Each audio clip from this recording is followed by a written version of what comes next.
আসসালামু আলাইকুম। আজকে আমরা জানব পরমাণু কাকে বলে।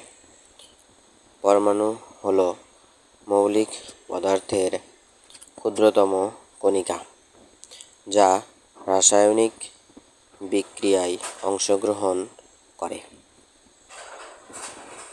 যেমন অক্সিজেন এর একটি পরমাণুকে আমরা শুধুমাত্র ও দ্বারা প্রকাশ করি। পরমাণুর একটি কেন্দ্র আছে, এই কেন্দ্রের নাম নিউক্লিয়াস। পরমাণুর প্রায় সব ভরই এই নিউক্লিয়াসে অবস্থান করে।